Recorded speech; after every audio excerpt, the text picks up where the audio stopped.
Salut à tous et bienvenue pour une nouvelle émission 100% Quintet. On se retrouve pour l'hippodrome de Pau ce mardi, le prix Biraben Foie Gras qui fait partie des épreuves régulièrement mises à l'honneur pour être support du Quintet. C'est une course de haie disputée sur la distance de 3500 mètres. Je vous propose tout de suite de regarder ensemble le tableau des partants avec François Nicole qui sera bien représenté par deux des trois chevaux les plus chargés au niveau du poids avec 71 kg pour Tactique d'État. Et Morgan Haas à 68 kg, Angelo Giuliani sera sur son dos. Entre ces deux-là, on a Idée du Cœur qui présente un palmarès vierge de tout échec, 4 courses et déjà 3 victoires. On a Saint-Langis qui fait partie des chevaux bien connus dans cette catégorie. On a Toscana du Berlay aussi, le numéro 12 qui est dans la seconde moitié de ce tableau.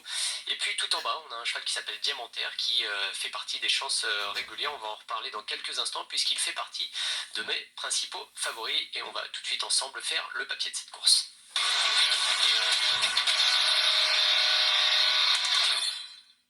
On débute l'analyse de cette course avec une première concurrence et Morgan Haas. Pourquoi Morgan Haas qui a couru 2 fois sur l'hippodrome de Pau pour autant de victoires? Alors à la nuance près que ce cheval-là a gagné sur l'hippodrome de Pau 2 fois en steeplechase et donc qu'il passe sur les haies, donc il va découvrir le parcours.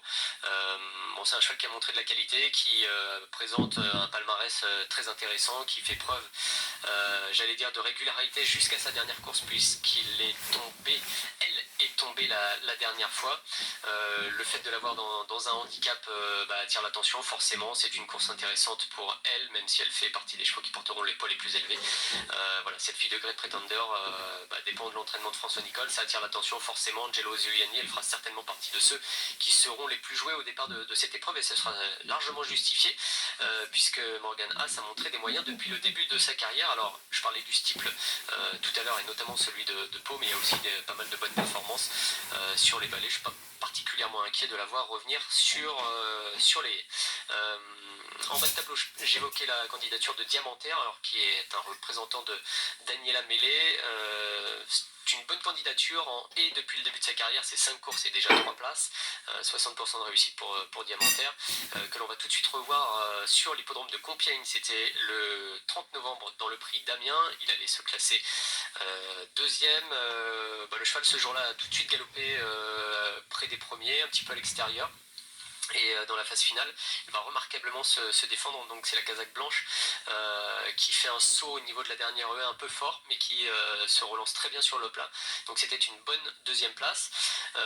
Candidature intéressante à plusieurs titres, notamment puisque Diamantaire portera uniquement 62 kg. Donc ils sont deux dans ce cas au départ de cette épreuve. Il y a Orenta aussi, numéro 15, pour l'entraînement d'Erwan Graal. Donc une situation assez intéressante pour Diamantaire qui avait aussi en début d'année fait ses preuves en plat. Donc une candidature à suivre qui fait partie des possibles placés. Gagnant, pourquoi pas, le parcours fera certainement la différence. Il va falloir certainement un petit peu jouer des coudes puisqu'ils sont 16 au départ et que sur cette piste de Pau, c'est important de bien figurer dans le groupe de tête. Parmi les chevaux à suivre aussi, Saint-Langis. Alors il y a une ligne intéressante à suivre, celle du prix Marc-Anthony, on va y revenir dans quelques instants. Saint-Langis, pourquoi? Dans les quintés, c'est 4 courses et 3 places depuis le début de sa carrière, donc un cheval endurci à la rude école des épreuves de handicap, 75% de réussite dans cette catégorie. Et Saint-Langis plutôt bien couru dernièrement, terminant 5ème avec Toscana du Berlay, Singapore Trip que l'on va retrouver aussi dans cette course.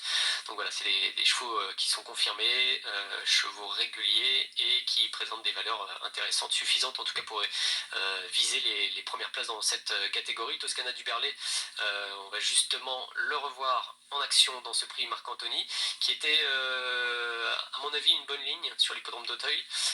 Donc là on se situe vers l'entrée de la ligne droite et les chevaux vont plutôt bien finir. J'ai bien aimé la fin de course de Toscana du Berlay, donc qui conclut 4ème ce jour-là derrière Spirit of the Moon qui est une belle valeur, Flash d'Avier, Galilov 3ème, Toscana du Berlay 4ème, Saint-Langis 5ème et Singapore Trip 6ème. Donc voilà, il y avait deux longueurs entre Toscana du Berlay et Saint-Langis, c'est un peu plus de 2 longueurs entre Saint-Langis et Singapore Trip à l'arrivée.